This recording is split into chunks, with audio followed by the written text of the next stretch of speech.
नमस्कार, सुलेख कहानियाँ में आपका बहुत-बहुत स्वागत है। आज प्रस्तुत है मुंशी प्रेमचंद जी की लिखी कहानी नसीहतों का दफ्तर। बाबू अक्षय कुमार पटना के एक वकील थे और बड़े वकीलों में समझे जाते थे, यानी राय बहादुरी के करीब पहुंच चुके थे। जैसा कि अक्सर बड़े आदमियों के बारे में मशहूर है, इन बाबू साहब का लड़कपन भी बहुत गरीबी में बीता था। माँ बाप जब अपने शैतान लड़के को डांटते डपटते तो बाबू अक्षय कुमार का नाम मिसाल के तौर पर पेश किया जाता था। अक्षय बाबू को देखो, आज दरवाजे पर हाथी झूमता है, कल पढ़ने को तेल नहीं मैसर होता था। पुआल जलाकर उसकी आंच में पढ़ते, सड़क की लालटेनों की रोशनी में सबक याद करते। विद्या इस तरह आती है। कोई कोई कल्पनाशील व्यक्ति इस बात के भी साक्षी थे कि उन्होंने अक्षय बाबू को जुगनू की रोशनी में पढ़ते देखा है। जुगनू की दमक या पुआल की आंच में स्थायी प्रकाश हो सकता है। इसका फैसला सुनाने वालों की अकल पर था। कहने का आशय ये है कि अक्षय कुमार का बचपन का जमाना बहुत ईर्ष्या करने योग्य न था और ना वकालत का जमाना खुशनसीबियों की वो बाढ़ अपने साथ लाया जिसकी उम्मीद थी। बाढ़ का जिक्र ही क्या, बरसों तक अकाल की सूरत थी। ये आशा कि सिया गांव कामधेनु साबित होगा या दुलिया की सारी नेमतें उसके सामने हाथ बांधे खड़ी रहेंगी, झूठी निकली। काला गाउन काले नसीब को रोशन ना कर सका। अच्छे दिनों के इंतजार में बहुत दिन गुजर गए और आखिरकार जब अच्छे दिन आए तब गार्डन पार्टियों में शरीक होने की दावतें आने लगी। जब वो आम जुलूसों में सभापति की कुर्सी पर शोभायमान होने लगे तो जवानी विदा हो चुकी थी और बालों का खिजाब की जरूरत महसूस होने लगी थी। खासकर इस कारण से कि सुंदर और हंसमुख हेमवती की खातिरदारी जरूरी थी, जिसके शुभ आगमन से बाबू अक्षय कुमार के जीवन की अंतिम आकांक्षा को पूरा कर दिया था। जिस तरह दानशीलता मनुष्य के दुर्गुणों को छिपा लेती है, उसी तरह कृपणता उसके सद्गुणों पर पर्दा डाल देती है। कंजूस आदमी के दुश्मन सब होते हैं, दोस्त कोई नहीं होता। हर व्यक्ति को उससे नफरत होती है। वो गरीब किसी को नुकसान नहीं पहुंचाता। आमतौर पर वो बहुत ही शांतिप्रिय, गंभीर, सबसे मिलजुल कर रहने वाला और स्वाभिमानी व्यक्ति होता है। मगर कंजूसी काला रंग है जिस पर दूसरा कोई रंग, चाहे कितना ही चटक क्यों ना हो, नहीं चढ़ सकता। बाबू अक्षय कुमार भी कंजूस मशहूर थे। हालांकि जैसा कायदा है, ये उपाधि उन्हें ईर्ष्या के दरबार से प्राप्त हुई थी। जो व्यक्ति कंजूस कहा जाता हो, समझ लो कि वो बहुत भाग्यशाली है और उससे डाह करने वाले बहुत हैं। अगर बाबू अक्षय कुमार कौड़ियों को दांत से पकड़ते थे तो किसी का क्या नुकसान था। अगर उसका मकान बहुत ठाट बाट से नहीं सजा हुआ था, अगर उसके यहाँ मुफ्तखोर ऊँघने वाले नौकरों की फौज नहीं थी, अगर वो 2 घोड़ों की फिटन पर कचहरी नहीं जाते थे, तो किसी का क्या नुकसान था। उनकी जिंदगी का उसूल था कि कौड़ियों की तुम फिक्र करो, रुपए अपनी फिक्र आप कर लेंगे। और इस सुनहरे उसूल का कठोरता से पालन करने का उन्हें पूरा अधिकार था। इन्हीं कौड़ियों पर जवानी की बहारें और दिल की उमंगें न्योछावर की थीं। आंखों की रोशनी और सेहत जैसी बड़ी नेमत इन्हीं कौड़ियों पर चढ़ाती थी। उन्हें दांतों से पकड़ते थे तो बहुत अच्छा करते थे, पलकों से उठाना चाहिए था। लेकिन सुंदर हंसमुख हेमवती का स्वभाव इसके बिल्कुल उल्टा था। अपनी दूसरी बहनों की तरह वो भी सुख सुविधा पर जान देती थी। और गौ बाबू अक्षय कुमार ऐसे नादान और ऐसे रुखे सुखे नहीं थे कि उसकी कद्र करने के काबिल कमजोरियों की कद्र ना करते। नहीं, वो श्रृंगार और सजावट की चीजों को देखकर कभी कभी खुश होने की कोशिश भी करते थे। मगर कभी कभी जब हेमवती उनकी नेक सलाहों की परवाह ना करके सीमा से आगे बढ़ जाती थी, तो उस दिन बाबू साहब को उसकी खातिर अपनी वकालत की योग्यता का कुछ ना कुछ हिस्सा जरूर खर्च करना पड़ता था। एक रोज जब अक्षय कुमार कचहरी से आए तो सुंदर और हंसमुख हेमवती ने एक रंगीन लिफाफा उनके हाथ में रख दिया। उन्होंने देखा तो अंदर एक बहुत नफीस गुलाबी रंग का निमंत्रण था। हेमवती से बोले, इन लोगों को एक न एक खब सूझता ही रहता है। मेरे ख्याल से इस डेमोक्रेटिक परफॉर्मेंस की कोई जरूरत ना थी। हेमवती इन बातों के सुनने की आदी थी। मुस्कुराकर बोली, क्यों, इससे बेहतर और कौन खुशी का मौका हो सकता है। अक्षय कुमार समझ गए कि अब बहस की जरूरत आ गई। संभाल बैठे और बोले, मेरी जान, बीए के इम्तिहान में पास होना कोई गैर मामूली बात नहीं है। हजारों नौजवान हर साल पास होते रहते हैं। अगर मेरा भाई होता तो मैं सिर्फ उसकी पीठ ठोंक कर कहता कि शाबाश, खूब मेहनत करो। मुझे ड्रामा खेलने का ख्याल भी ना पैदा होता। डॉक्टर साहब तो समझदार आदमी हैं, उन्हें क्या सूझी? हेमवती बोली, मुझे तो जाना ही पड़ेगा। क्यों? क्या वादा कर लिया है? डॉक्टर साहब की बीवी खुद आई थी। तो मेरी जान, तुम भी कभी उनके घर चली जाना। परसों जाने की क्या जरूरत है? अब बता ही दूं, मुझे नायिका का पार्ट दिया गया है और मैंने उसे मंजूर कर लिया है। ये कहकर हेमवती ने गर्व से अपनी पति की तरफ देखा। मगर अक्षय कुमार को इस खबर से बहुत खुशी नहीं हुई। इससे पहले 2 बार हेमवती शकुंतला बन चुकी थी। इन दोनों मौकों पर बाबू साहब को काफी खर्च करना पड़ा था। उन्हें डर हुआ कि अब की हफ्ते में फिर घोष कंपनी 200 का बिल पेश करेगी और इस बात की सख्त जरूरत थी कि अभी से रोकथाम की जाए। उन्होंने बहुत मुलायमियत से हेमवती का हाथ पकड़ा और बहुत मीठे और मोहब्बत से लिपटे हुए लहजे में बोले, प्यारी, ये भला फिर तुमने अपने सर ले ली। अपनी तकलीफ और परेशानी का बिल्कुल ख्याल नहीं किया। ये भी नहीं सोचा कि तुम्हारी परेशानी तुम्हारे इस प्रेमी को कितना परेशान करती है। मेरी जान, ये जलसे नैतिक दृष्टि से बहुत आपत्तिजनक होते हैं। इन्हीं मौकों पर दिलों में ईर्ष्या के बीज बोए जाते हैं। यहीं पीठ पीछे बुराई करने की आदत पड़ती है और यहीं तानेबाजी और नोक-झोंक की मशक होती है। फलां लेडी हसीन है, इसलिए उसकी दूसरी बहनों का फर्ज है कि उससे जलें। मेरी जान, ईश्वर ना करे कि कोई डाही बने, मगर डाह करने के योग्य बनना तो अपने अख्तियार की बात नहीं। मुझे भय है कि तुम्हारा दाहक सौंदर्य कितने ही दिलों को जलाकर राख कर देगा। प्यारी हेमू, मुझे दुख है कि तुमने मुझसे पूछे बगैर ये निमंत्रण स्वीकार कर लिया। मुझे विश्वास है अगर तुम्हें मालूम होता कि मैं इसे पसंद ना करूंगा तो तुम हरगिज स्वीकार ना करती। सुंदर और हंसमुख हेमवती इस मोहब्बत में लिपटी हुई तकरीर को बजाहिर बहुत गौर से सुनती रही। इसके बाद जानबूझकर अनजान बनते हुए बोली, मैंने तो ये सोचकर मंजूर कर लिया था कि कपड़े सब पहले के ही रखे हुए हैं, ज्यादा सामान की जरूरत ना होगी। सिर्फ चंद घंटों की तकलीफ है और एहसान मुफ्त। डॉक्टरों को नाराज करना भी तो अच्छी बात नहीं है। मगर अब ना जाऊंगी। मैं अभी उनको अपनी मजबूरी लिखे देती हूँ। सचमुच क्या फायदा, बेकार की उलझन। ये सुनकर कि कपड़े सब पहले के रखे हुए हैं, कुछ ज्यादा खर्च ना होगा, अक्षय कुमार के दिल पर से बड़ा बोझ उठ गया। डॉक्टरों को नाराज करना भी तो अच्छी बात नहीं। ये जुमला भी मानी से खाली ना था। बाबू साहब पछताए कि अगर पहले ही ये हाल मालूम होता तो काहे को इस तरह रूखा सूखा उपदेशक बनना पड़ता। गर्दन हिलाकर बोले, नहीं मेरी जान, मेरी मंशा ये हरगिज नहीं कि तुम जाओ ही मत। जब तुम निमंत्रण स्वीकार कर चुकी हो तो अब उससे मुकरना इंसानियत से हटी हुई बात मालूम होती है। मेरा सिर्फ यही मंशा है कि जहां तक मुमकिन हो ऐसे जलसों से दूर रहना चाहिए। मगर हेमवती ने अपना फैसला बहाल रखा। अब मैं ना जाऊंगी। तुम्हारी बातें गिरह में बांध ली। दूसरे दिन शाम को अक्षय कुमार हवाखोरी को निकले। आनंद बाग उस वक्त जोबन पर था। ऊंचे ऊंचे सरों और अशोक की कतारों के बीच लाल बजरी से सजी हुई सड़क ऐसी खूबसूरत मालूम होती थी जैसे कमल के पत्तों में फूल खिला हो या नोकदार पलकों के बीच में लाल मतवाली आंखें जब दे रही हों। बाबू अक्षय कुमार इस क्यारी पर हवा के हल्के फुल्के ताजगी देने वाले झोंकों को मजा उठाते हुए एक साएदार कुंज में जा बैठे। ये उनकी खास जगह थी। इन इनायतों की बस्ती में आकर थोड़ी देर के लिए उनके दिल पर फूलों के खिलेपन और पत्तों की हरियाली का बहुत ही नशीला असर होता था। थोड़ी देर के लिए उनका दिल भी फूल की तरह खिल जाता था। यहाँ बैठे उन्हें थोड़ी देर हुई थी कि उन्हें एक बूढ़ा आदमी अपनी तरफ आता हुआ दिखाई दिया। उसने सलाम किया और एक मोहरदार बंद लिफाफा देकर गायब हो गया। अक्षय बाबू ने लिफाफा खोला और उसकी अंबरी महक से रूह फड़क उठी। खत का मजमून ये था, मेरे प्यारे अक्षय बाबू, आप इस नाचीज के खत को पढ़कर बहुत हैरत में आएंगे, मगर मुझे आशा है कि आप मेरी इस ढिठाई को माफ करेंगे।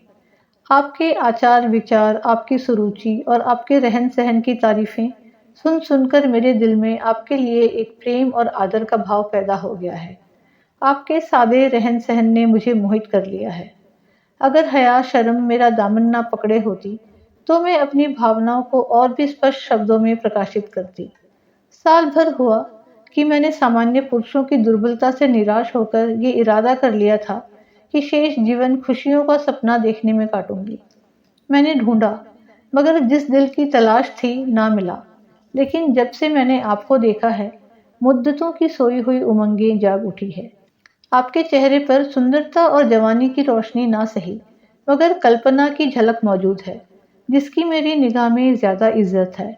हालांकि मेरा ख्याल है कि अगर आपको अपनी बेहतरीन की चिंता होती, तो शायद मेरे अस्तित्व का दुर्बल अंश ज्यादा प्रसन्न होता। मगर मैं रूप की भूखी नहीं हूँ। मुझे एक सच्चे, प्रदर्शन से मुक्त, सीने में दिल रखने वाले इंसान की चाह है, और मैंने उसे पा लिया। मैंने एक चतुर पनडुब्बे की तरह समुद्र की तह में बैठकर उस रतन को ढूंढ निकाला है। मेरी आपसे केवल ये प्रार्थना है कि आप कल रात को डॉक्टर किचलू के मकान पर तशरीफ लाएं। मैं आपका बहुत एहसान मानूंगी। वहाँ एक हरे कपड़े पहने स्त्री अशोकों के कुंज में आपके लिए आंखें बिछाए बैठी नजर आएगी। इस खत को अक्षय कुमार ने दोबारा पढ़ा। इसका उनके दिल पर क्या असर हुआ, ये बयान करने की जरूरत नहीं। वो ऋषि नहीं थे। हालांकि ऐसे नाजुक मौके पर ऋषियों का फिसल जाना भी असंभव नहीं। उन्हें एक नशा सा महसूस होने लगा। जरूर इस परी ने मुझे यहाँ बैठे देखा होगा। मैंने आज कई दिन से आईना भी नहीं देखा। जाने चेहरे की क्या कैफियत हो रही है। इस ख्याल से बेचैन होकर वो दौड़े हुए एक हौज पर गए और उसके साफ पानी में अपनी सूरत देखी, मगर संतोष ना हुआ। बहुत तेजी से कदम बढ़ाते हुए मकान की तरफ चले और जाते ही आईने पर निगाह दौड़ाई। हजामत साफ नहीं है और साफा कमबख्त खूबसूरती से नहीं बंधा, मगर तब भी मुझे कोई बदसूरत नहीं कह सकता।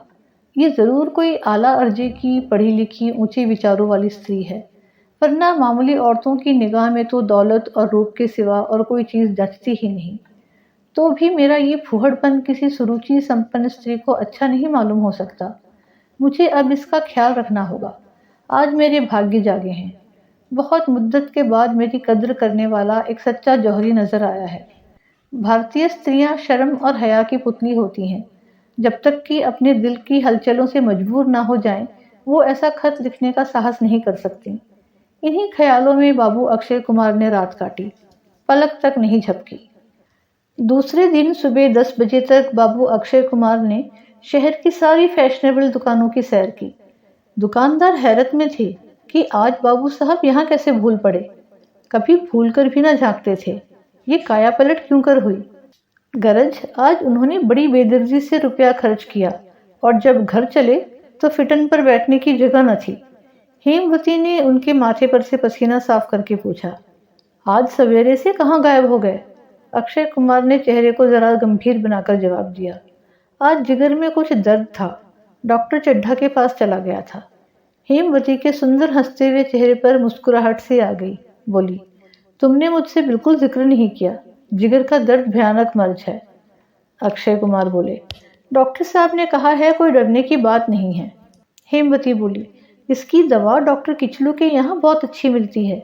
मालूम नहीं डॉक्टर चड्ढा मर्ज की तह तक पहुंचे भी या नहीं। अक्षय कुमार ने हेमवती की तरफ एक बार चुभती हुई निगाहों से देखा और खाना खाने लगे। इसके बाद अपने कमरे में जाकर बैठे। शाम को जब वो पार्क, घंटाघर, आनंद बाग की सैर करते हुए फिटन पर जा रहे थे, तो उनके होठों पर लाली और गालों पर जवानी की गुलाबी झलक मौजूद थी।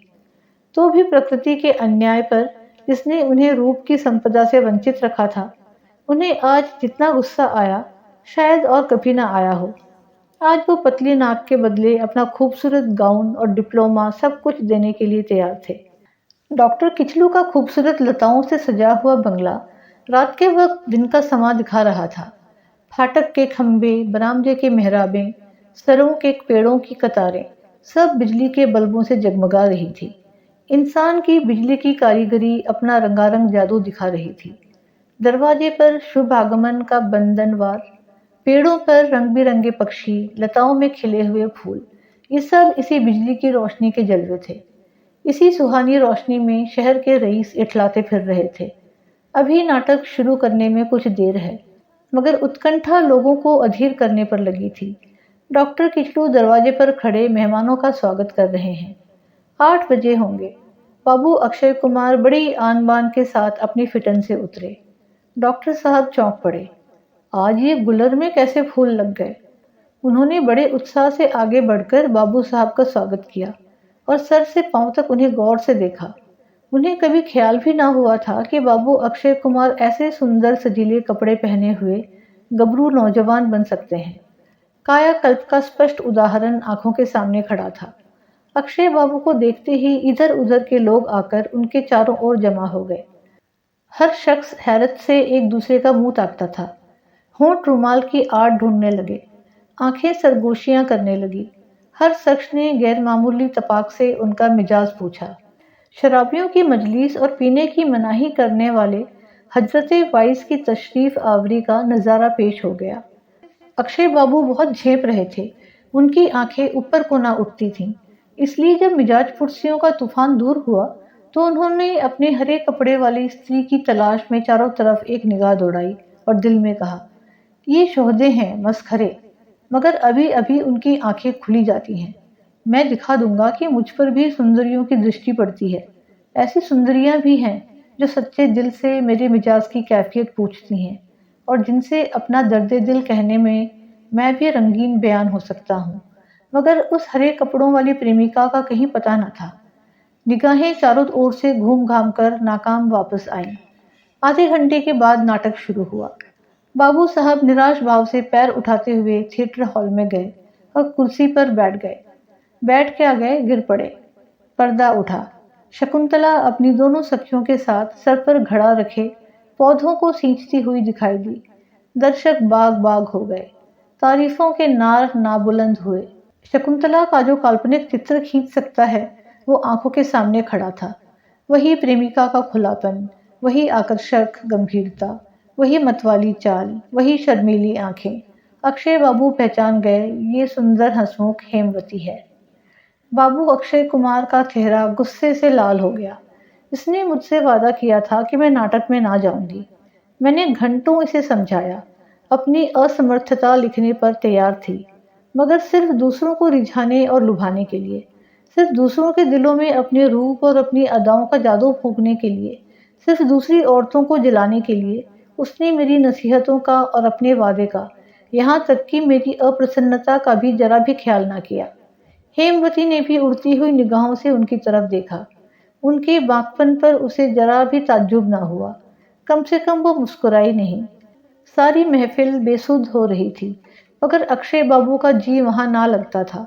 वो बार बार उठ के बाहर जाते, इधर उधर बेचैनी से आंखें फाड़ फाड़ कर देखते और हर बार झुंझलाकर वापस आते। यहाँ तक कि 12 बज गए और अब मायूस होकर उन्होंने अपने आप को कोसना शुरू किया। मैं भी कैसा अहमक हूँ, एक शौक औरत के चकमे में आ गया। जरूर इन्हीं बदमाशों में से किसी की शरारत होगी। ये लोग मुझे देख देख कर कैसा हंसते थे। इन्हीं में से किसी मस्खरे ने ये शिगुफा छोड़ा है। अफसोस, सैकड़ों रुपए पर पानी फिर गया। लज्जित हुआ सो अलग। कई मुकदमे हाथ से गए। हेमवती की निगाहों में जलील हो गया। और ये सब सिर्फ इन हाहियों की खातिर।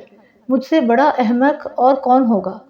इस तरह अपने ऊपर लानत भेजते गुस्से से भरे हुए वे फिर महफिल की तरफ चले कि एकाएक एक सरों के पेड़ के नीचे वो हरित वसना सुंदरी उन्हें इशारे से अपनी तरफ बुलाती हुई नजर आई। खुशी के मारे उनकी बाँछें खिल गई। दिलो दिमाग पर एक नशा सा छा गया। मस्ती से कदम उठते, झूमते और ऐंठते उस स्त्री के पास आए और आशिकाना जोश के साथ बोले, ए रूप की रानी, मैं तुम्हारी इस कृपा के लिए हृदय से तुम्हारा कृतज्ञ हूँ। तुम्हें देखने के शौक में इस अधमरे प्रेमी की आंखें पथरा गईं और अगर तुम्हें कुछ देर तक और ये आंखें देख ना पाती तो तुम्हें अपने रूप के मारे हुए इस लाश पर हसरत के आंसू बहाने पड़ते। कल शाम ही से मेरे दिल की जो हालत हो रही है उसका जिक्र बयां की ताकत से बाहर है। मेरी जान, मैं कल कचहरी ना गया और कई मुकदमे हाथ से खोए, मगर तुम्हारे दर्शन से आत्मा को जो आनंद मिल रहा है उस पर मैं अपनी जान भी न्यौछावर कर सकता हूँ। मुझे अब धैर्य नहीं। प्रेम की आग ने संयम और धैर्य को जलाकर खाक कर दिया है। तुम्हें अपने हुस्न के दीवाने से ये पर्दा करना शोभा नहीं देता। शमा और परवाना में पर्दा कैसा। रूप की खान और ए सौंदर्य की आत्मा, तेरी मोहब्बत भरी बातों ने मेरे दिल में आरजुओं का तूफान पैदा कर दिया है। अब ये दिल तुम्हारे ऊपर न्यौछावर है और ये जान तुम्हारे चरणों पर अर्पित है। ये कहते हुए बाबू अक्षय कुमार ने आशिकों जैसी ढिठाई से आगे बढ़कर उस हरित वसना स्त्री का घूंघट उठा दिया और हेमवती को मुस्कुराते देखकर बेइख्तियार मुंह से निकला, अरे। और फिर कुछ मुंह से ना निकला। ऐसा मालूम हुआ कि जैसे आंखों के सामने से पर्दा हट गया। बोले, यह सब तुम्हारी शरारत थी। सुंदर हंसमुख हेमवती मुस्कुराई और कुछ जवाब देना चाहती थी, मगर बाबू अक्षय कुमार ने उस वक्त ज्यादा सवाल जवाब का मौका ना देखा। बहुत लज्जित होते हुए बोले, हेमवत, अब मुंह से कुछ मत कहो। तुम जीती, मैं हार गया। ये हार कभी ना भूलेगी। उम्मीद है आपको ये कहानी पसंद आई। पसंद आई हो तो वीडियो को लाइक और शेयर अवश्य करें और ऐसी ही कहानियां सुनने के लिए चैनल को सब्सक्राइब करना ना भूलें। धन्यवाद।